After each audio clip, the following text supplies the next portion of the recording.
यही सच है मन्नू भंडारी एक।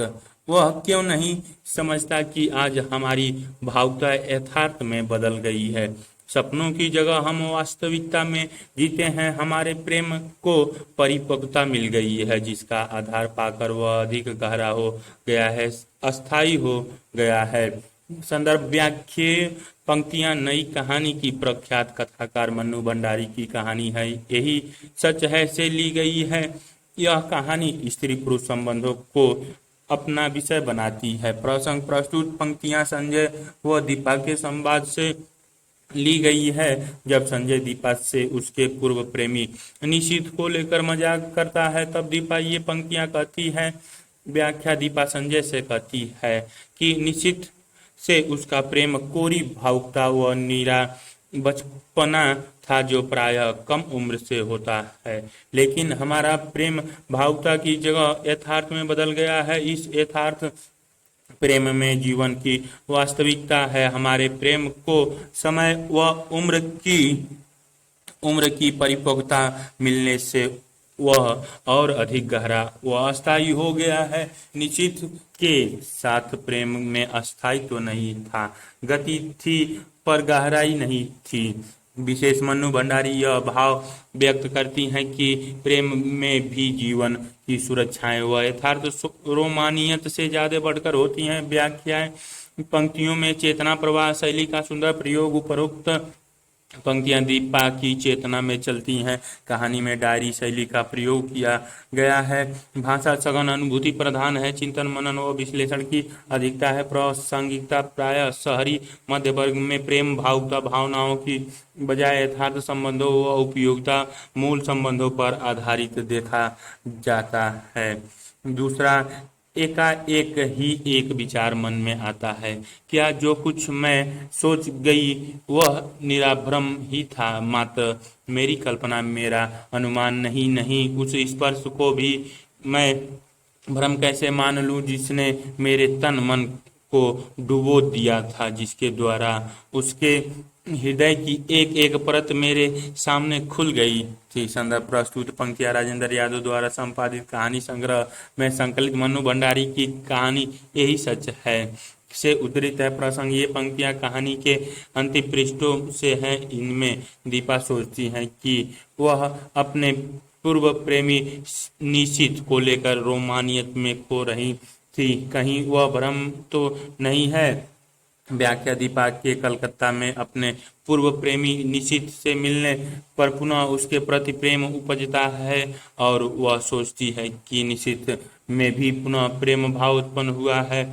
परंतु जब 4 दिन बाद भी उसका कोई पत्र प्राप्त नहीं होता है, तब उसके मन में विचार आता है कि कहीं उसने निशित को लेकर जो भाव सोचे हैं वे कहीं भ्रम तो नहीं हो सकता है कि निशित ने मेरे बारे में ऐसा न सोचा हो। यह मेरी कल्पना या अनुमान भी तो हो सकता है, परंतु यह केवल भ्रम कैसे हो सकता, क्योंकि निशित का प्रेममय स्पर्श उसने उसके रोम रोम को तन तन को प्रेम में डुबा दिया था। झूठ नहीं हो सकता। आत्मीयता के वे अनकहे क्षण लेख पर बिताए मधुर क्षण भ्रम नहीं हो सकते हैं। विशेष प्रस्तुत पंक्तियों में लेखिका ने दीपा के माध्यम से प्रेम में पुरुष नारी के मनोविज्ञान के अंतर को स्पष्ट किया है। 3 वर्ष के अलगाव के बाद भी मात्र स्पर्श दीपा के जीवन में भावनात्मक तूफान ला देता है, जबकि निश्चित तटस्थ रहता है।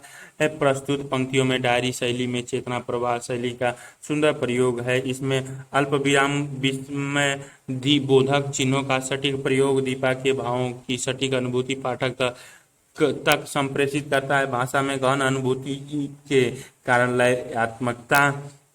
लयात्मकता है। तीसरा, मुझे लगता है यह स्पर्श, यह सुख, यह क्षण ही सत्य है, बाकी सब झूठ है। अपने को भूलने का, भर माने का, छलने का असफल प्रयास है। संदर्भ व्याख्याएं पंक्तियां नई कहानी की प्रख्यात कथाकार मन्नू भंडारी की कहानी यही सच है से ली गई हैं। यह कहानी स्त्री पुरुष संबंधों को अपना विषय बनाती है। प्रसंग ये पंक्तियां कहानी के मध्यांश से ली गई हैं। दीपा की ट्रेन जब चलने लगती है तब निशित उसके हाथ पर अपना हाथ रख देता है। तब दीपा ये पंक्तियां सोचती हैं व्याख्या दीपा को महसूस होता है कि निशित का यह स्पर्श उसके प्यार की सहमति है। दीपा उसके प्रति रोमानियत भाव से भर जाती है। वह सोचती है यह स्पर्श रूपी क्षण जब भावनाएं भावनाएं मुक्त भाव से मुखरित हो रही हैं, तन मन निशित के सानिध्य का एहसास करता है। बस यही सच है, बाकी संजय से प्यार सब झूठा है। या वह सोचती है संजय के प्रति प्यार तो केवल निशित को भूलने का, स्वयं को धोखा देने छलने का प्रयास है, जबकि सच्चा प्यार निशित से है। विशेष मन्नू भंडारी ने यहाँ प्रेम में रोमानियत भाव के साथ इस बात को भी चित्रित किया है कि प्रेम चाहे कितना भी गहरा हो, वह विचलनहीन नहीं होता। दीपा का यह विचलन निशित के लिए हो रहा है। व्याख्या पंक्तियों में चेतना प्रवाह शैली का उत्तम प्रयोग हुआ है, जैसे दीपा की चेतना में क्षणिक परिवर्तन आते हैं। ये पंक्ति व्यक्त किया है गद्यावतरण की भाषा में बेहतरीन लयात्मकता व काव्यात्मकता है। इन पंक्तियों में भावों अनुभावों की संश्लिष्ट अभिव्यक्ति भी हुई है। अल्प विरामों का सदा प्रयोग कम शब्दों में असीम को समेटता है। चौथा, पर प्यार की बेसुध घड़ियां, वे विभोर क्षण तन्मयता के वे पल जहां शब्द चूक जाते हैं, हमारे जीवन में कभी नहीं आए। तुम ही बताओ, आए कभी? तुम्हारे असंख्य आलिंगनों और चुंबनों के बीच भी एक क्षण के लिए भी तो मैंने कभी तन मन की सुध बिसरा देने वाली पुलक या मादकता का अनुभव नहीं किया। संदर्भ व्याख्या पंक्तियां नई कहानी के प्रख्यात कथाकार मन्नू भंडारी की कहानी यही सच है से ली गई है। यह कहानी स्त्री पुरुष संबंधों को अपना विषय बनाती है। प्रसंग उपरोक्त पंक्तियां दीपा अपने व संजय के प्रेम संबंधों के बारे में चेतना में लाती हैं। जब कोलकाता में दीपा अपने पूर्व प्रेमी निशित से मिलती है तो उसका भावनाएं पुनः निशित के प्रति आकर्षण महसूस करती हैं। तब वह सोचती है कि उसका सच्चा प्रेम संजय से रहा ही नहीं, निशित से ही था। व्याख्या दीपा संजय से मिलकर यह व्यक्त कर देना चाहती है कि उसके मन में जो भावना है वह प्यार नहीं, केवल कृतज्ञता की है, क्योंकि पिता व निशित को खोकर वह जब चूर चूर हो गई थी, तब तुम्ही ने मुझे सहारा दिया था और कृतज्ञ होकर समझाने लगी थी कि यह प्यार है, लेकिन हमारे बीच प्यार है ही नहीं, क्योंकि प्यार की तन्मयता के पल, प्यार में डूबने के क्षण कभी हमारे जीवन में आए ही नहीं। तुम्हारे असीम आलिंगनों और चुंबनों के बीच भी मैंने कभी तन मन को डुबो देने वाली मादकता या पुलक को महसूस नहीं किया। विशेष लेखिका शहरी मध्य वर्ग की प्रेम दृष्टि का यथार्थ चित्रण करते हुए उनके मानसिक द्वंद्व को व्यक्त करती हैं। यहाँ प्रेम में रोमानीय भावनाओं व जीवन की सुरक्षा के बीच के द्वंद्व को चित्रित किया गया है। दीपा के विचारों में चेतना प्रवाह शैली का सुंदर प्रयोग हुआ है। गद्यांश की भाषा प्रवाहमयी है, जो दीपा की भावनाओं के प्रवाह को सटीक धारण करती है। डायरी शैली में होने के कारण गद्यावतरण में सफागोई स्पष्ट दिखती है। 5, पर मुझसे कुछ नहीं बोला जाता, बस मेरी बाहों की जकड़ कसती जाती है। रजनीगंधा की महक धीरे धीरे तन मन पर छा जाती है। तभी मैं अपने भाल पर संजय के अधरों का स्पर्श महसूस करती हूँ और मुझे लगता है यह स्पर्श, यह सुख, यह क्षण ही सत्य है। वह सब झूठ था, मिथ्या था, भ्रम था। संदर्भ और प्रसंग प्रस्तुत गद्यांश एक दुनिया समानांतर कहानी संग्रह की मन्नू भंडारी कृत कहानी यही सच है से अवतरित है। यह उस प्रसंग से संबंधित है जब नायिका प्रेम की दुनिया में आने वाले सभी विचलनों से जूझने के बाद अपने यथार्थ को ही जीवन के सच के रूप में देखने में समर्थ हो पाती है। व्याख्या ने कलकत्ता प्रवास के दौरान पुराने प्रथम प्रेमी निशित से मिलने नायिका विचलित होने लगती है, पर जब उसे प्रत्युत्तर नहीं मिलता तो अपने वर्तमान प्रेमी संजय को अपने साथ खड़ा पाकर राहत व सुरक्षा महसूस करती है। संजय के आलिंगन में बंधकर भावुकता बस उसे बोल नहीं मिल पाती तथा वह उसे कस कर अपने से बांध लेना चाहती है। उसके असुरक्षा बोध को राहत मिलती है जब वह संजय के अधरों के स्पर्श को अपने माथे पर महसूस करती है, तब वह समझ पाती है कि उसका यह वर्तमान ही उसका सच है। शेष अन्य सब कुछ झूठा व कोरी भावुकता जन्य भ्रम था। विशेष उपयुक्त गद्य अपनी बेबाकी व पारदर्शिता के कारण अत्यंत प्रभावशाली प्रतीत होता है। जीवन का वास्तविक दर्शन तथा रिश्तों की दुनिया का अत्यंत सामान्य व स्वाभाविक विचलन, जो सामान्य साहित्य में भी अनेक तहों के पीछे छुपा कर रखा जाता है, लगता है मानो एक पर्दे को हल्के से खींच भर देने से सामने आ गया है। भाषागत दृष्टि से देखें तो सहज सरल स्वाभाविक भाषा के बीच भाल अंधरों मिथ्या भ्रम का जो स्पर्श दिया गया है, वह अभिव्यक्त में गहनता का पुट देता हुआ प्रतीत होता है। तीसरा, यशपाल के यहाँ दिव्या भी इस विचलन से गुजरती है। पुरुषों की दुनिया में यह विचलन सामान्य स्वीकार्य रहा है, लेकिन स्त्री के लिए असामान्य समझे जाने वाले भाव की सहज अभिव्यक्ति स्वयं ही उसे स्वीकृति प्रदान कर देती है।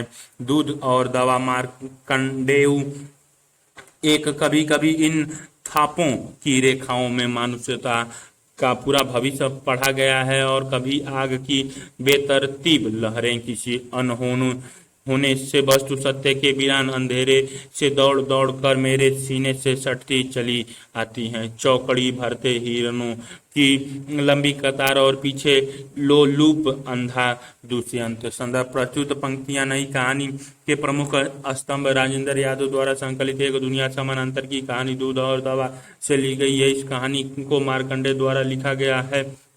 यह नई कहानी की विशेषताओं जैसे कथानक का टूटना, घटना विहीन होना इत्यादि को बेहतरीन तरीके से धारण करती है। प्रसंग, ये पंक्तियां कहानी का नायक, जो कि एक लेखक साहित्यकार है, की चेतना प्रवास से ली गई हैं। जब लेखक की बेटी मुन्नी उसकी टेबल पर हथेली की छाप छोड़ जाती है तो लेखक सोचता है। व्याख्या, यहाँ लेखक के जीवन में अंतर संघर्ष है, जहाँ वह महान लेखक बनना चाहता है, परंतु पारिवारिक समस्या व गरीबी उसको परेशान करती है, जो लेखन कार्य से भी ध्यान हटाती है। वह सोचता है कि कभी कभी हथेलियों की लकीरों से मानुष्यता सुंदर भविष्य पड़ जाती है, परंतु मुन्नी की ये हथेलियों की थाप किसी अनहोने से सत्य की तरह उसको कचोटती हैं, क्योंकि वह आर्थिक मजबूरियों के कारण मुन्नी की दवा व दूध नहीं खरीद पा रहा था। एक तरफ उसकी महान लेखक बनने की हिरण की छलांग सी आशाएं हैं, लेकिन इस आशा उम्मीद के पीछे गरीबी लोलूप दुष्यंत राजा की तरह पड़ी है, जो उसकी हिरण आशाओं का शिकार करना चाहती है, अर्थात कार्यों के कारण उसका ध्यान साहित्य कर्म से हट जाता है। विशेष मार्कंडेय ने आर्थिक उत्पाद कार्य व साहित्य कर्म के विरोधाभास को दिखाया है। ऐसा ही संघर्ष आषाढ़ का एक दिन के कालिदास में है। कहानी में कथानक टूटा हुआ तथा अमूर्त है।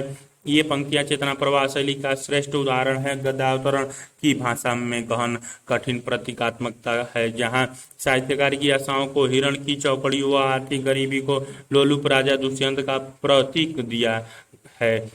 पंक्तियां विश्लेषणात्मक व अंतर्मुखी अर्थों को धारण करती हैं। दूसरा, मैं खुद अपने आगे खड़ा हूँ। मान्यताओं की सलीब पर टंगा हुआ लहूलुहान पत्थर का एक बहुत बड़ा ढेर है, और लोग आंखें मूंद कर पत्थर मारते हैं, लोग फूल चढ़ा रहे हैं।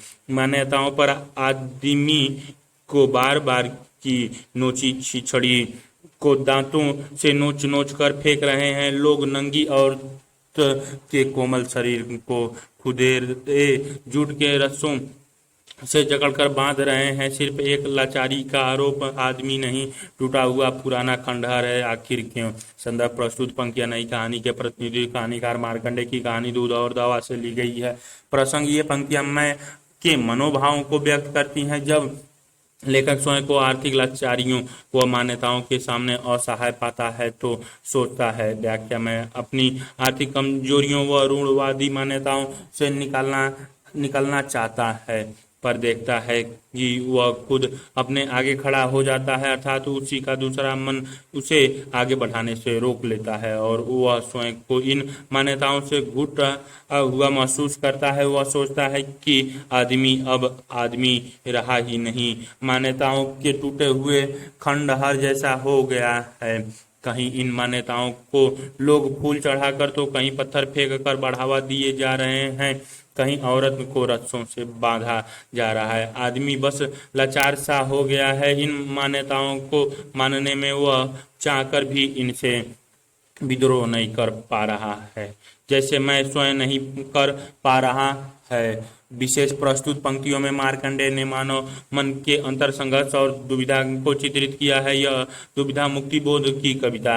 ब्रह्म राक्षस में आत्मचेतस व विश्व चेतस मन में भी है। भाषा में गहन प्रतीकात्मकता है जो लेखक की अनुभूति को गहराई से व्यक्त कर पाने में सक्षम है। मान्यताओं की सलीम पर टिका हुआ लहूलुहान गदावतरण में भावों का तादात्म्यता नहीं है, कथानक टूट रहा है। इसमें चेतना प्रवाह शैली का उत्तम रूप प्रस्तुत हुआ है। तीसरा, मैं खून से लथपथ होना चाहती हूँ, मैं उन सारे दागों को अपने शरीर पर मुखर रखना चाहती हूँ, मैं सारे घावों की मवाद और गंदगी को लोगों को दिखाना चाहती हूँ। देखो, सत्य यह है तुम्हारी सच्चाइयों की तस्वीर, यह है तुमने घर में को इसलिए स्वर्ग बना रखा है कि तुम्हारी बीवी तुम्हारी कमाई खाती है और एक खरीदे हुए दास से भी बदतर ढंग से तुम्हारी सेवा करती है।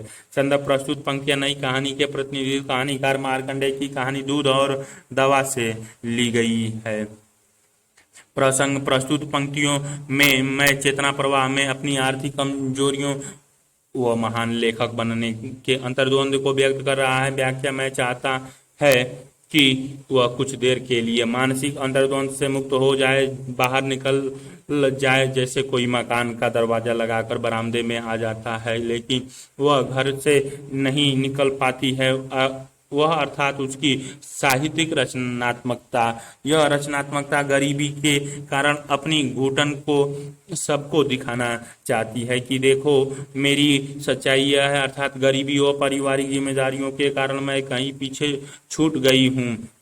मैं कहता है कि हमने हमारे मन को इसलिए स्वर्ग मान लिया कि जैसे हमारी रचनात्मक हमारी बीवी की तरह सेवा करेगी, लेकिन यह सत्य नहीं है। आर्थिक परिस्थितियां उसे झकझोर देगी। विशेष लेखक ने रचनात्मकता व विपन्नता के द्वंद्व को चित्रित किया है। यह भी चित्रित किया है कि किस प्रकार व्यक्ति की साहित्यिक रचनात्मकता विपन्नता के कारण अपने चरम स्तर पर नहीं पहुंच पाती। गद्यावतरण की भाषा गहन प्रतीकात्मक है। गद्यांशों में बिंबात्मकता का भी प्रयोग किया गया है। मैं खून से लथपथ भाषा में गहन अनुभूति के कारण प्रवाह है।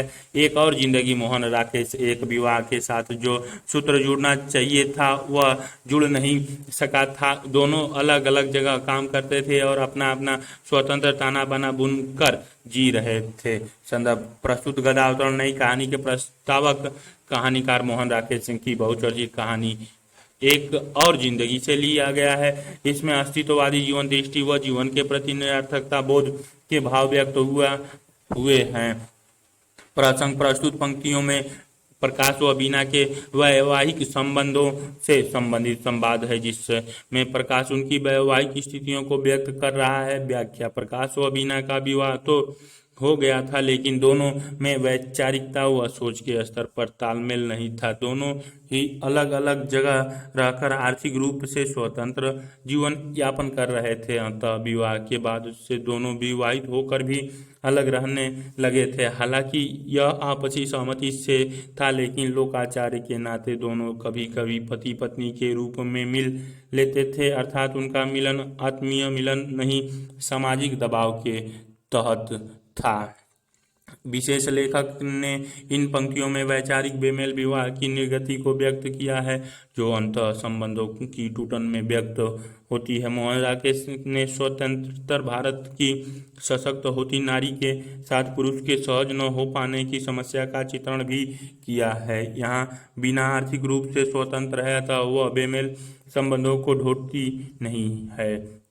कथा की भाषा प्रतीकात्मक है, जो अमूर्त संवेदना की मूर्त अभिव्यक्ति के काम आती है। ये संबंधों को टूटने की त्रसद नियति को व्यक्त करती है।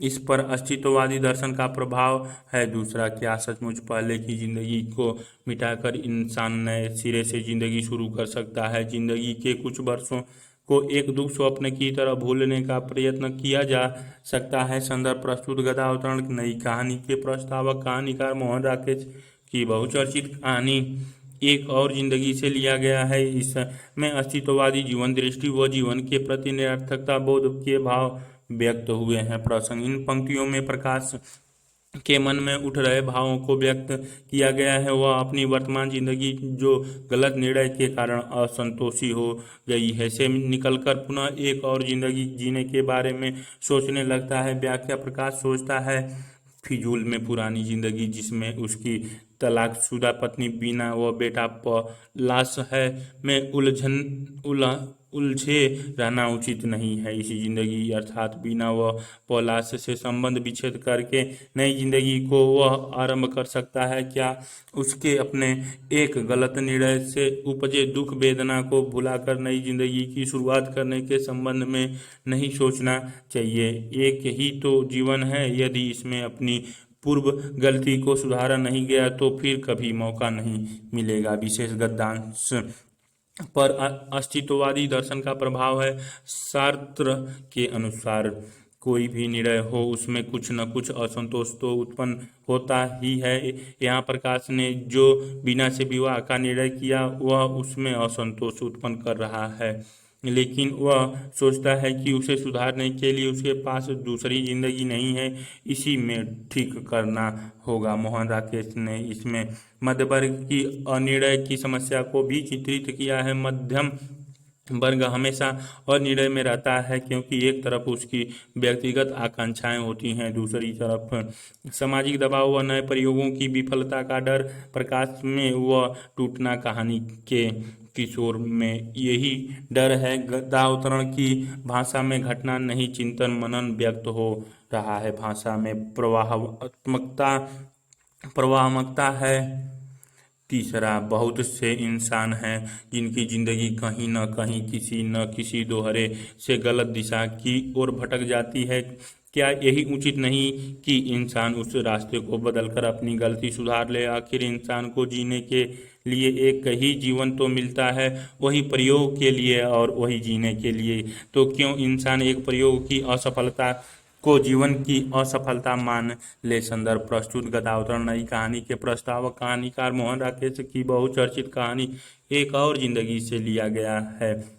इसमें अस्तित्ववादी जीवन दृष्टि व जीवन के प्रति निरर्थकता बोध के भाव व्यक्त हुए हैं। प्रसंग इन पंक्तियों में प्रकाश के मन में उठ रहे भावों एवं विचारों को अभिव्यक्ति दी गई है। वह अपनी वर्तमान जिंदगी से निकलकर पुनः एक और जिंदगी जीने के बारे में सोचने लगता है।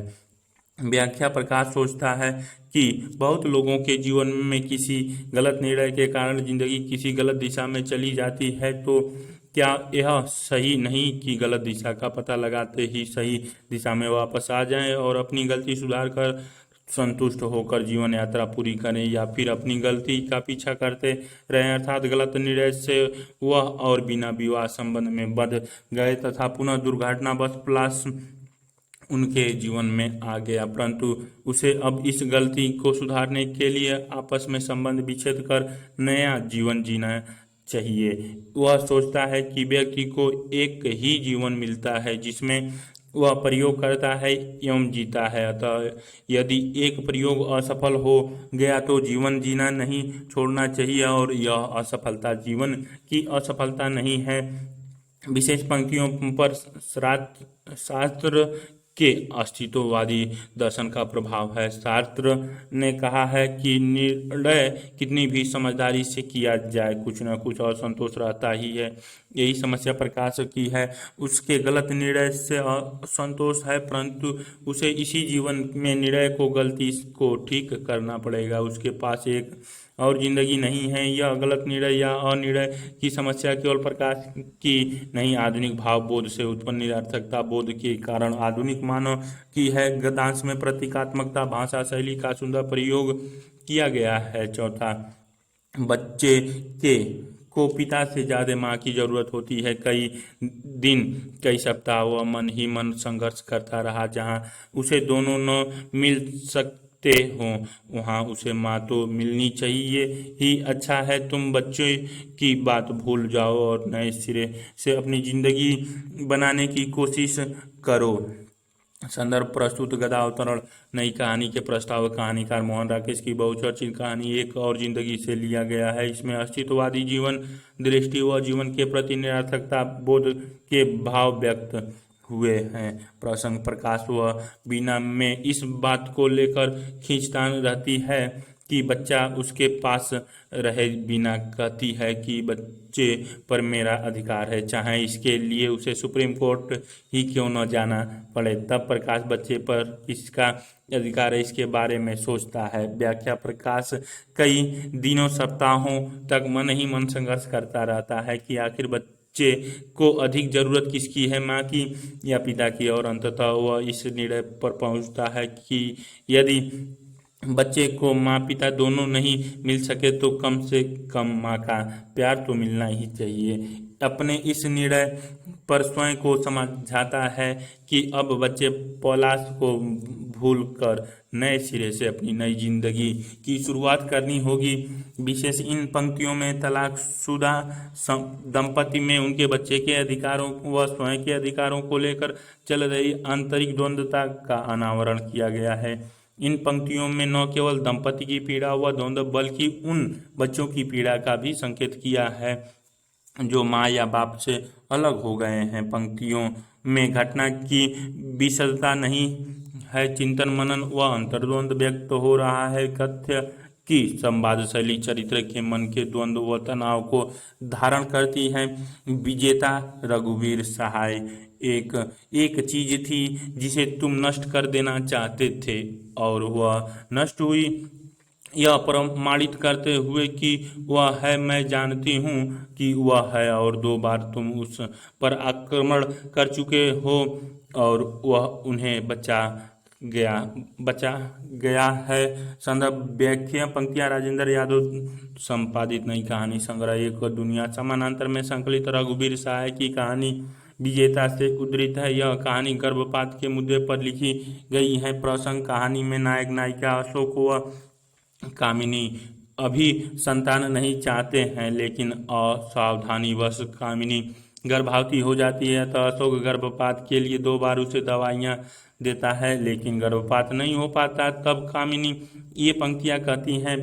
व्याख्या, कामिनी कहती है कि मैं अब अपने गर्भ को नष्ट नहीं होने दूंगी क्योंकि अब मेरे शरीर में उसका अस्तित्व है।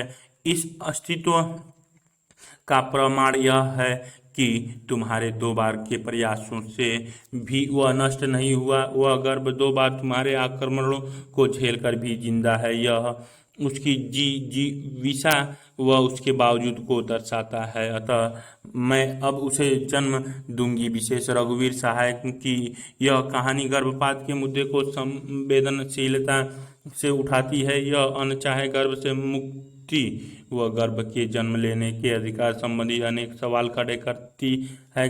पंक्तियों में प्रतीकात्मक भाषा का प्रयोग किया गया है जहाँ बार बार वह से गर्भ को संबोधित किया गया है। गदावतरण में छोटे गतिशील व चुस्त उपवाक्यों यथा वह है का लगातार प्रयोग किया गया है। दूसरा, उसने एक लड़ाई जीत ली थी और वह वहाँ था, अछत और संपूर्ण, जैसा कि वह दूसरों के बावजूद बना था और कुल इतने से ही उसे फिलहाल मतलब था। संदर्भ व्याख्या पंक्तियां राजेंद्र यादव द्वारा संपादित नई कहानी संग्रह एक दुनिया समानांतर में संकलित रघुवीर सहाय की कहानी विजेता से उद्धृत है। यह कहानी गर्भपात के मुद्दे पर लिखी गई है। प्रसंग, अशोक व कामिनी के 2 बार गर्भपात के प्रयासों के बावजूद उनके बच्चे न जन्म ले लिया था, उसको देखकर अशोक के मन में उपरोक्त विचार आते हैं। व्याख्या, अशोक को अपराध बोध हो रहा था कि मैंने जो किया है उसके लिए उसका बच्चा उसे क्षमा तो कर देगा, लेकिन अशोक ने देखा कि वह अपनी माँ से चिपक का स्तन से दूध पी रहा है, न उस पर कोई निशान है न खरोच है। वह अक्षत और संपूर्ण रूप से मौजूद था। वह बच्चा फिलहाल दूध पीने में ही इतना मग्न था कि उसे दूसरों से कोई मतलब नहीं है। उसने एक लड़ाई जीत ली थी, वह विजेता था। विशेष इन पंक्तियों के माध्यम से एक गहरा सवाल उठाया गया है कि माता पिता और अनचाही संतानों के बीच का संबंध सहजता के धरातल तक पहुंच सकता है या नहीं। पंक्तियां प्रतीकात्मक अर्थों में कहानी के शीर्षक की सार्थकता व्यक्त करती हैं। उसने लड़ाई जीत ली थी अर्थात विजेता था, तथा गद्यांश में बाल मनोविज्ञान को भी चित्रित किया गया है। टूटना। राजेंद्र यादव इंडस्ट्री और इंडस्ट्रियल कल्चर क्या होती है, इसका अभी इन्हें क ख ग भी नहीं आता। हम तो चाहते हैं इन्हें कुछ दिनों अपने यहाँ रखकर कुछ इंटेलिजेंट किस्म के लोगों को आधुनिक व्यवसाय के तरीके और व्यापार व्यवस्था सिखाएं। आप लोगों की सरकारी नीति आड़े आती है, वरना हमें तो किसी भी सहयोग की जरूरत नहीं है। संदर्भ प्रस्तुत गदावतरण नई कहानी के प्रवर्तक कहानीकार राजेंद्र यादव की कहानी टूटना से लिया गया है। टूटना कहानी का केंद्रीय विषय पति पत्नी के संबंधों की टूटन है। प्रसंग। ये पंक्तियां जॉन मैकफेरी बर्टन इनकॉर्पोरेशन बोस्टन के गवर्निंग डायरेक्टर बर्टन की है। ये कथन वह भारतीय बिजनेसमैनों के लिए कहता है। व्याख्या। बर्टन किशोर से कहता है कि यहाँ भारत के अधिकतर व्यवसायी ट्रेडर्स और ग्रांसर्स हैं। इन्हें इंडस्ट्री और इंडस्ट्रियल कल्चर की कुछ भी जानकारी नहीं है, तो हम चाहते हैं कि यहाँ के कुछ बुद्धिमान किस्म के लोगों को अपने यहाँ रखकर आधुनिक व्यवसाय के तौर तरीके सिखाएं। यह तो भारत की सरकारी नीति के कारण हमें भारतीय व्यवसायियों के साथ व्यापार बिजनेस करना पड़ता है, अन्यथा हमें इनकी जरूरत ही नहीं है। विशेष इन पंक्तियों में बर्टन के कथनों में अपने देश की व्यावसायिकता के प्रति सर्वश्रेष्ठता ग्रंथि व भारत के प्रति हीनता भाव व्यक्त हो रहा है। यह उसकी अभिजात्य मानसिकता का परिचायक है। गद्यांश की भाषा पात्रों के अनुसार है। बर्टन विदेशी है, अतः शब्दावली अंग्रेजी मिश्रित है, तथा इंडस्ट्रियल कल्चर गद्यांशों में संवाद शैली का सुंदर प्रयोग है। भाषा भावों व विचारों को धारण करने में सामर्थ है। दूसरा, क्या हम लोग अतीत को भुला नहीं सकते? अतीत? कौन सा अतीत? अतीत को अपने साथ उसका अभ्यास नहीं रह गया है, इसलिए कोई प्रतिक्रिया नहीं हुई थी। बस मन में एक बात आई थी कि आज मैं इस लायक हो गया हूँ, इसीलिए न। संदर्भ प्रस्तुत गदावतरण नई कहानी के प्रवर्तक कहानीकार राजेंद्र यादव की कहानी टूटना से लिया गया है। टूटना कहानी का केंद्रीय विषय पति पत्नी के संबंधों की टूटन है। प्रसंग। ये पंक्तियां किशोर अपनी पत्नी लीना का पत्र पढ़कर सोचता है। उसमें लिखा हुआ है, can't we forget the past. व्याख्या। किशोर में लीना का पत्र पढ़कर अतीत को लेकर ज्यादा प्रतिक्रिया नहीं हुई, क्योंकि वह अब अतीत को ढो नहीं रहा था। उसने अतीत को भुला सा दिया था, लेकिन पत्र पढ़कर उसके मन में बात आई कि मैं शायद आज इस लायक हो गया हूँ। मेरे पास मैनेजिंग डायरेक्टर का पद, पैसा है, इसीलिए शायद लीना अतीत को भुलाने की बात कहकर साथ रहने के लिए कह रही है, अन्यथा वही उसकी गरीबी देसीपन का मजाक उड़ाती थी। विशेष राजेंद्र यादव इन पंक्तियों के माध्यम से किशोर की हीनता ग्रंथि को व्यक्त करना चाहते हैं। गद्यांश में प्रश्नवाचक शैली का संप्रेषण में सुंदर प्रयोग किया गया है। अतीत कौन सा अतीत? लेखक ने मध्यवर्गीय बेमेल विवाह की समस्या, जो वर्ग अंतराल, भाषाई अंतराल, मानसिक अंतराल पर होता है, को चित्रित किया है। गदावतरण की संवाद शैली प्रभावशाली है। ये पंक्तियां पुरुष मनोविज्ञान पर रचनाकार की गहरी पकड़ को दर्शा रही है। तीसरा, तुम सिर्फ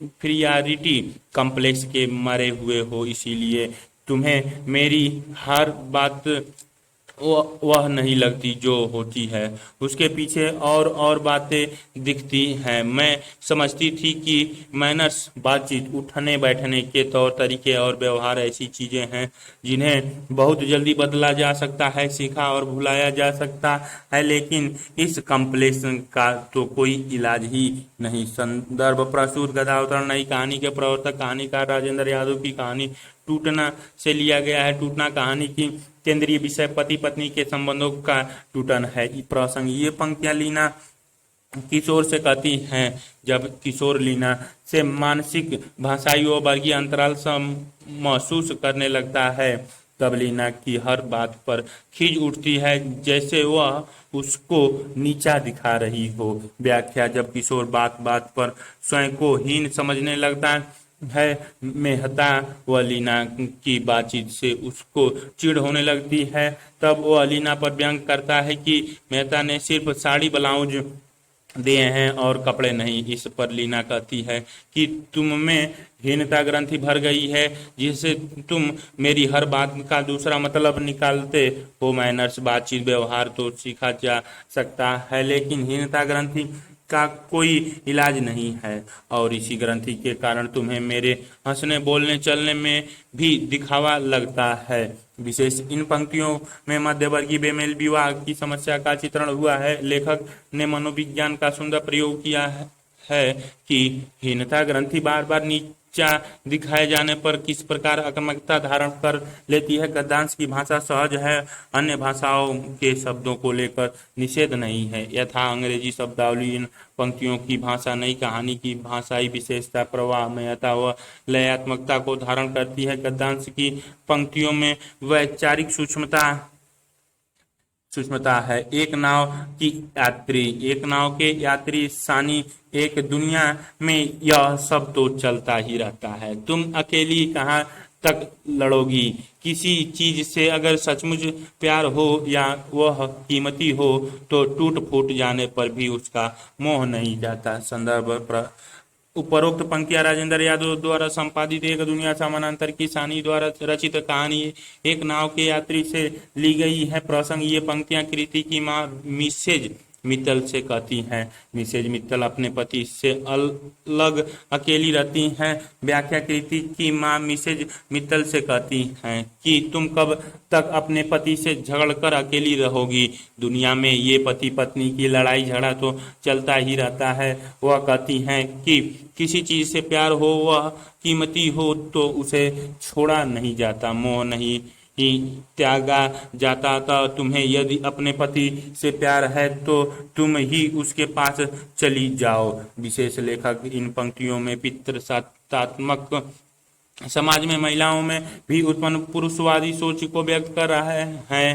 कृति की मांग में सहज स्वीकृति है कि अंत में औरत को ही मर्द के सामने हार माननी पड़ती है। प्रतीकात्मक भाषा का प्रयोग है। प्रश्नवाचक शैली का प्रयोग संप्रेषण की प्रभावी बना रहा है। नन्हो शिव प्रसाद सिंह एक बड़े मर्द थे, तो सबके सामने बाह पकड़ी होती, तब तो स्वांग किया था, दूसरे के एवज बने थे, सूरत दिखाकर ठगहारी की थी, अब दूसरे की बाहु का हाथ पकड़ते शर्म नहीं आती। संदर्भ: व्याख्या पंक्तियां राजेंद्र यादव द्वारा संपादित एक दुनिया समानांतर में शिव प्रसाद सिंह द्वारा रचित कहानी नन्हो से ली गई है। यह कहानी विवाह में होने वाले छल प्रपंच व उससे बिगड़ने वाले स्त्री के जीवन को व्यक्त करती हैं। प्रसंग: ये पंक्तियां नन्हो अपने देवर राम सुभग को कहती हैं। जब राम सुभग उसे मुंह दिखाई के रुपए देने के लिए हाथ पकड़ता है, तो उसे गलतफहमी हो जाती है। व्याख्या: इस गलतफहमी के कारण नन्हो की को गुस्सा आ जाता है। उसे लगता है कि राम सुभग उसके साथ बदतमीजी कर रहा है। वह कहती है कि मर्द थे तो सबके सामने हाथ पकड़कर विवाह कर के घर लाते, लेकिन तब तो धोखा करके स्वयं का मुंह दिखाकर अपने अपाहिज भाई से मेरी शादी करा दी, और अब दूसरे की बीवी का हाथ पकड़ते शर्म नहीं आती है। विशेष: इस कहानी में विवाह के छल प्रपंच व इससे स्त्री जीवन के दुर्गति को व्यक्त किया है। गद्यांश की भाषा शैली सहज, सरल लेकिन सारगर्भित है। वाक्यांश में देशज शब्दावली का संदर्भ अनुकूल प्रयोग किया गया है। वाक्य विन्यास चुस्त व गतिशील है। दूसरा, कई दफे सोचा, इस दुखदाई बात को फिर कभी न सोचूंगी तो भाग में न था, उस पर पछतावा क्या, पर औरत क्या जो अपनी शादी पर न सोचे, और एक ऐसी औरत जिसकी शादी उसकी जिंदगी का दस्तावेज बनकर आई हो। जिंदगी सिर्फ उसकी गिरोह ही नहीं बनी, उसने तो नन्हों के समूचे जीवन को रेत भरी परती की तरह वीरान कर दिया। संदर्भ व्याख्या पंक्तियां राजेंद्र यादव द्वारा संपादित एक दुनिया समानांतर में शिव प्रसाद सिंह द्वारा रचित कहानी नन्हों से ली गई है। यह कहानी विवाह में होने वाले छल, प्रपंच व उससे बिगड़ने वाले स्त्री के जीवन को व्यक्त करती है। प्रसंग पंक्तियां में नन्हों अपने साथ विवाह में हुए छल के बारे में सोच रही हैं। व्याख्या, नन्हों प्रपंच पूर्वक अपाहिज से हुए अपने विवाह के बारे में सोचने लगती है। हालांकि उसने कई बार निश्चय किया है कि वह इस घटना के बारे में नहीं सोचेगी और न ही उस बात पर पछतावा करेगी जो उसके भाग्य में था ही नहीं। परंतु वह औरत ही क्या जो अपनी शादी के बारे में न सोचे, और यह सोच और अधिक आती है जब शादी ने किसी का जीवन संवारने के बजाय उसे वीरान कर दिया हो। नन्हों की शादी ने उसके जीवन को वीरान ही किया था। विशेष लेखक ने सामाजिक मनोविज्ञान का प्रयोग किया है कि व्यक्ति को जीवन में दो अवसर अत्यधिक याद आते हैं, अत्यधिक खुशी और अत्यधिक दुख का। नन्हों के लिए विवाह खुशी नहीं तरह शादी का अवसर था, इसीलिए बार बार उसे चोटता है। गद्यांश की शब्दावली हिंदी उर्दू मिश्रित है यथा दफे दस्तावेज भाषावली संदर्भ अनुकूल व भाव व्यंजक है। बदबू शेखर जोशी एक इस दुनिया में सबसे मेल जोल रखकर चलना पड़ता है। नदी किनारे की घास पानी के साथ थोड़ा झुक लेती है और फिर उठ खड़ी होती है, लेकिन बड़े बड़े पेड़ धार के सामने अड़ते हैं और टूट जाते हैं। संदर्भ, ये पंक्तियां राजेंद्र यादव द्वारा संपादित कहानी संग्रह एक दुनिया समानांतर में संकलित शेखर जोशी की कहानी बदबू से ली गई है। यह कहानी मजदूरों की नियति व व्यवस्था की जगड़न का चित्रण करती है। प्रसंग, ये पंक्तियां मिल का एक मिस्त्री कहानी के नायक को कहता है। जब नायक मजदूरों के शोषण का विरोध करता है तो मिल मैनेजर साहब उसको नौकरी से निकालने की धमकी देता है। व्याख्या, मिस्त्री कहानी के नायक से कहता है कि दुनिया में जीने के लिए सबसे मेल जोल बनाए रखना पड़ता है, अकड़ व गुस्से से काम नहीं चलता।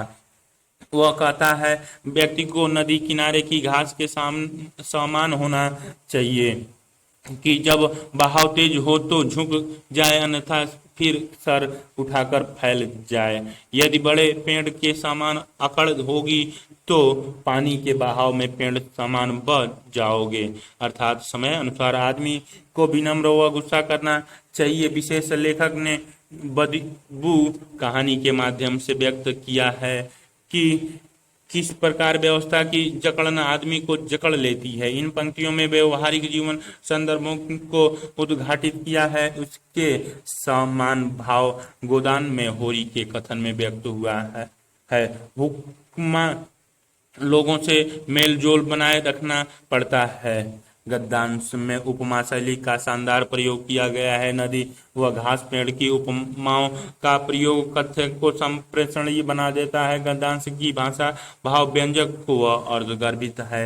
दूसरा, घोड़े के पीछे अफसर के आगे कौन समझदार जाएगा। एक आदमी के कारण इतने लोगों का नुकसान हो गया, ऐसे लड़ने भिड़ने को ही जवानी बना रखी हो तो आदमी दंगल करे, अखाड़े में जाए। नौकरी में तो नौकर की ही तरह रहना चाहिए। संदर्भ, ये पंक्तियां राजेंद्र यादव द्वारा संपादित कहानी संग्रह एक दुनिया समानांतर में संकलित शेखर जोशी की कहानी बदबू से ली गई है। यह कहानी मजदूरों की नियति व व्यवस्था की जकड़न का चित्रण करती है। प्रसंग, ये पंक्तियां मिल का एक बुजुर्ग कहानी के नायक को तब कहता है जब नायक द्वारा मजदूरों के शोषण का विरोध करने पर कंपनी का मैनेजर नाराज होकर उनके उसके लेट हो जाने पर दंड के पैसे काट लेता है। व्याख्या: बुजुर्ग नायक को व्यवहार कुशलता सिखाते हैं कि घोड़े का भरोसा नहीं करना चाहिए, क्योंकि वह कब बिदक जाए और अफसर कब गुस्सा हो जाए पता ही नहीं चलता, अतः इनसे दूर ही रहना चाहिए। और यदि तुमको मालिकों अफसरों से लड़ना झगड़ना या विरोध करना है तो मिल में नहीं दंगल में जाओ, क्योंकि एक तुम्हारे विरोध के कारण कई मजदूरों को दंड मिला है। यदि नौकरी करनी है तो नौकर स्वरूप जी हजूरी से करनी चाहिए। विशेष लेखक ने गदावतरण में मजदूरों की नौकरी का असुरक्षा के भय को व्यक्त किया है। पंक्तियों में देशज मुहावरों का सुंदर प्रयोग किया है। घोड़े के पीछे और अफसर के आगे कौन जाए, इनमें अफसरशाही व नौकरशाही की अभिजात्यता प्रकट होती है। सूत्र शैली का सुंदर प्रयोग: नौकर में तो नौकर की तरह ही रहनी चाहिए। गद्यांश की भाषा सहज सरल लेकिन विश्लेषणात्मक है।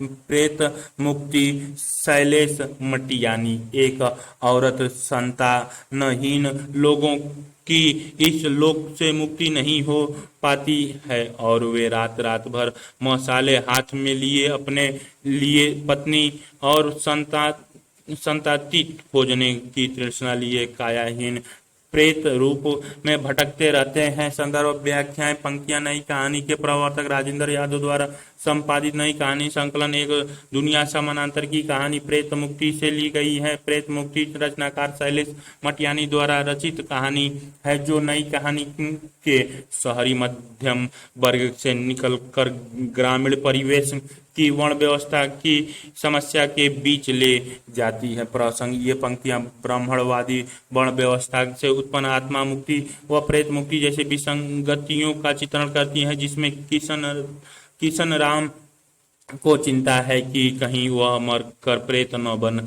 जाए। व्याख्या: किशन राम की पत्नी उसे छोड़ गई थी तथा उसके कोई संतान भी नहीं था। किशन राम को जब लगने लगा कि उसकी मौत करीब है तो उसे मौत का नहीं बल्कि मर कर कहीं प्रेत न बन जाए और आत्मा को मुक्ति न मिले ऐसा डर सताने लगा।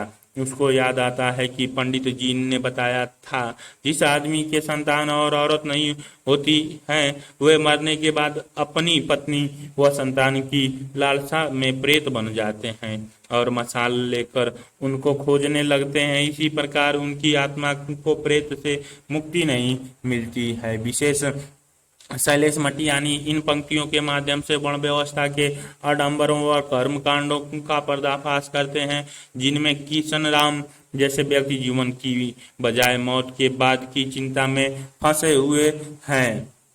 लेखक ने इन शोषणवादी व्यवस्था का चित्रण किया है कि जीवन के साथ ही मृत्यु के बाद भी यह वर्ण व्यवस्था का भेदभाव बना रहता है। शूद्रों को तर्पण का अधिकार भी नहीं था। गद्यांशों की भाषा सहज सरल है तथा कथ्य के भावों को धारण करती है। दूसरा, जब जब भूख से पेट जलता है, जब जब खांसी और चड़क से देह फूटने को हो आती है और इधर उधर झांकने पर सिर्फ अपनी ही दुर्गंध अपनी ही प्रेत जैसी छाया घेरने लगती है तो पापी चित्त बस में नहीं रहता। गुस्साई यू जिसे जवानी के दिनों में कभी गाली नहीं दी, उसे अब मरते समय न जाने कैसी कैसी भयंकर और पलित गालियां बकने लग जाता हूँ। संदर्भ व्याख्या: पंक्तियां नई कहानी के प्रवर्तक राजेंद्र यादव द्वारा संपादित नई कहानी संकलन एक दुनिया समानांतर की कहानी प्रेत मुक्ति से ली गई है। प्रेत मुक्ति रचनाकार शैलेश मटियानी द्वारा रचित कहानी है, जो नई कहानी को शहरी मध्य वर्ग से निकलकर ग्रामीण परिवेश की वर्ण व्यवस्था की समस्या के बीच ले जाती है। प्रसंग: ये पंक्तियां ब्राह्मणवादी वर्ण व्यवस्था से उत्पन्न आत्मा मुक्ति व प्रेत मुक्ति जैसी विसंगतियों का चित्रण करती है, जिसमें किशन राम को चिंता है कि कहीं वह मरकर प्रेत न बन जाए। व्याख्या: किशन राम पंडित जी से कहते हैं कि उसकी शारीरिक हालत गरीबी व भूख के कारण बहुत बिगड़ बिगड़ गई है। भूख व खांसी के कारण प्राण निकलने जैसी प्रतीत होती हैं तथा मुझे स्वयं की ही दुर्गंध आने लगी है। ऐसा प्रतीत होता है जैसे मेरा शरीर नहीं रहा, उसको किसी प्रेत छाया ने घेर लिया हो। किशन राम को पंडित जी की बात याद है कि औरत व संतानहीन लोग प्रेत बन जाते हैं, अतः वह अपनी पत्नी जो उसे जवानी में छोड़ गई थी और वह उससे अब भी प्रेम करता था, को प्रेत बन जाने के डर से गाली देने लगता था। उसे लगता है वह नहीं जाती तो उसकी आत्मा को मुक्ति मिल जाती। विशेष लेखक के वर्णवादी व्यवस्था के उसे भय को चित्रित किया है जिसमें किशन राम, जिसने जिंदगी भर अपनी पत्नी से प्रेम किया, वह खुद ही प्रेत बन जाने जैसे आडंबर के भय से उसे गाली देता है। इन पंक्तियों में आडंबर व कर्म कांडों के भय के साथ साथ किशन राम की गरीबी व भूख के कारण दयनीय हालात का भी चित्रण किया गया है, जो अधिकांश शूद्रों की हालत थी और वो यह मेहनत की कमी से नहीं बल्कि शोषणवादी व्यवस्था से थी। गद्यांशों में चित्रात्मकता है, पंक्तियों में दृश्य, श्रव्य व घ्राण बिंबों की उपस्थिति है। दलित शूद्र समस्या का चित्रण सदगति, दूध का दाम व गोदान में भी इसी प्रकार किया गया है। वहां भी अस्पृश्यता की समस्या को उभारा गया है। तीसरा, महाराज आजकल तो तड़प रहा हूं तो इसीलिए कि मलेच्छ योनि का पहले ही ठहरा, ऊपर से यह सांसारिक कुटिल चित्त ही हाय हाय है। गरुड़ पुराण सुनाने को तो पहले ही हक नहीं ठहरा, फिर सुनाए भी कौन। कभी कभी जंगल में आंखें बंद करके लेट जाता हूँ, गुस्साई जो यूं कि कोई आकाश में उड़ता गरुड़ पंछी ही मुझे मुर्दा समझकर मेरे माथे पर बैठकर टिटकारी छोड़ जाए। संदर्भ व्याख्या पंक्तियां नई कहानी के प्रवर्तक राजेंद्र यादव द्वारा संपादित नई कहानी के संकलन एक दुनिया समानांतर की कहानी प्रेत मुक्ति से ली गई है। प्रेत मुक्ति रचनाकार शैलेश मटियानी द्वारा रचित कहानी है, जो नई कहानी को शहरी मध्य वर्ग से निकालकर ग्रामीण परिवेश की वर्ण व्यवस्था की समस्या के बीच ले जाती है। प्रसंग, इन पंक्तियों में किशन राम को चिंता होती है कि कहीं शूद्र होने के कारण वह प्रेत बनकर अपनी पत्नी जो उसे छोड़ गई थी को न लग जाए। व्याख्या किशन राम की केवलानंद पांडे से कहता है कि एक तो उसकी देह साथ नहीं दे रही और ऊपर से इस बात का भय है कि कहीं वह मरने के बाद प्रेत न बन जाए, क्योंकि एक तो वह संतान औरतहीन है, दूसरा मलेच्छ अर्थात शूद्र पहले है, अतः शास्त्र अनुसार उसके प्रेत बनने के सभी लक्षण हैं।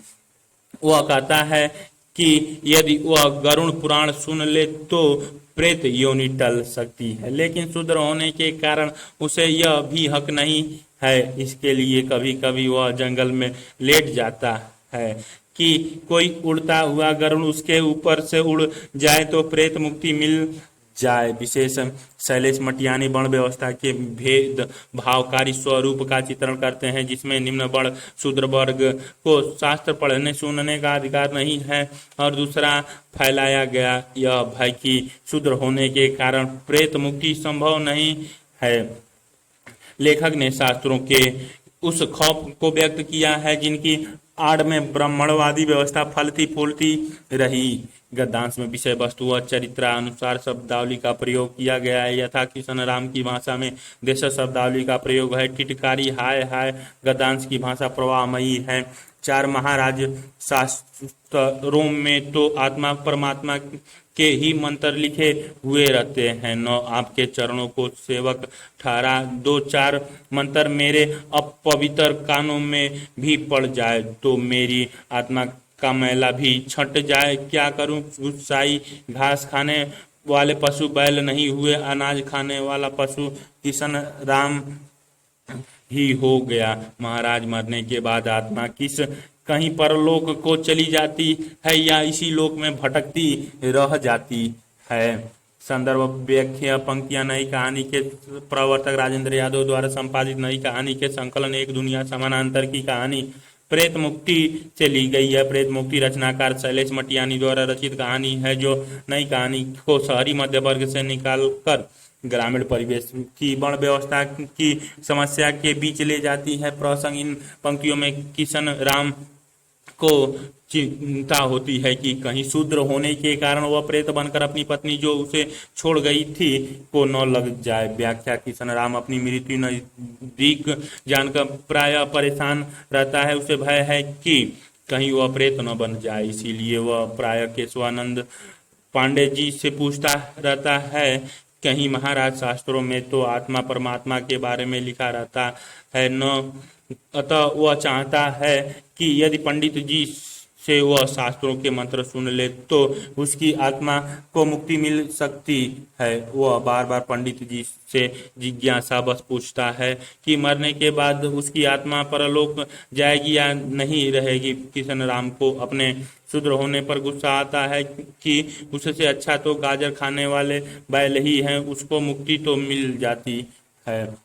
विशेष लेखक ने भाव व्यक्त किया है कि शूद्र वर्ग की प्रायः शास्त्र पढ़ने का अधिकार न होने से हमेशा शास्त्रों को लेकर अधूरा ज्ञान व भय रहता है। लेखक ने वर्ण व्यवस्थाओं की उस विडंबना का संकेत किया है जिसमें शूद्र वर्ग में हीनता ग्रंथि आ जाती है। किशन राम स्वयं को अपवित्र कहता है। गद्यांश में संवाद कला का बेहतरीन प्रयोग है जहाँ किशन राम के संवाद अपने वर्ग की स्थिति का यथार्थपरक चित्रण करते हैं। भोला राम का जीव हरिशंकर परसाई एक नर्क में पिछले सालों में बड़े गुणी कारीगर आ गए हैं।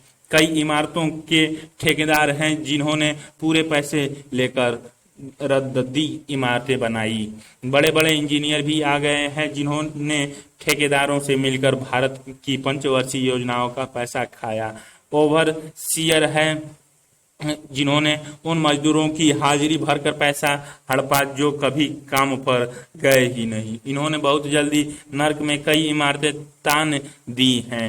संदर्भ व्याख्या पंक्ति राजेंद्र यादव द्वारा संपादित नई कहानी के संग्रह एक दुनिया समानांतर से ली गई है। ये पंक्तियां हरिशंकर परसाई की व्यंग्यपरक कहानी है। भोला राम का जीव से है। यह प्रशासनिक भ्रष्टाचार पर चोट करती है। प्रसंग ये पंक्तियां नारद के यहाँ यह पूछने पर कि नर्क में निवास की समस्या तो हल हो गई ना, धर्मराज नारद से कहते हैं। व्याख्या धर्मराज के कथन के माध्यम से परसाई जी भ्रष्टाचारी व्यवस्था पर व्यंग करते हैं कि नर्क में ऐसे ऐसे गुणी कारीगर आ गए हैं जिन्होंने पैसे लेकर रद्दी इमारतें लगाई हैं। इंजीनियरों ने ठेकेदारों के साथ मिलकर पंचवर्षीय योजनाओं का पैसा खाया है। ओवरसीयरों ने मजदूरों की नौकरी हाजिरी भर कर पैसे खा गए हैं। इन सब ने नर्क में बहुत जल्दी इमारतें बना दी हैं, अर्थात भ्रष्टाचार कर नकली कम जोर काम कर दिया है, अर्थात इन भ्रष्टाचारियों के गठबंधन से तुरंत भ्रष्ट काम हो गए हैं। विशेष परिसाई जी ने भ्रष्टाचारी व्यवस्था पर व्यंग किया है। धर्मराज नर्क के मिथकीय कथानक के माध्यम से वर्तमान भ्रष्टाचार पर व्यंग करते हैं। पंक्तियों में वास्तविक जीवन के यथार्थ प्रशासनिक जटिलता व भ्रष्टता पर प्रकाश डाला गया है। गद्यांश में हास्य व कटाक्ष का बेहतरीन मेल है। भाषा सहज सरल व कटाक्ष भाव की तीव्रता को धारण करती है। दो महाराज आजकल पृथ्वी पर इस प्रकार का व्यापार बहुत चला है। लोग दोस्तों को फल भेजते हैं और वे रास्ते में ही रेलवे वाले उड़ा लेते हैं। हाजिरी के पार्सलों के मौजे रेलवे अफसर पहनते हैं। मालगाड़ी के डिब्बे रास्ते में कट जाते हैं। एक बात और हो रही है, राजनीतिक दलों के नेता विरोधी नेता को उड़ाकर कहीं बंद कर देते हैं। कहीं भोला राम के जीव को भी तो किसी विरोधी ने मारने के बाद भी खराबी करने के लिए नहीं उड़ा दिया।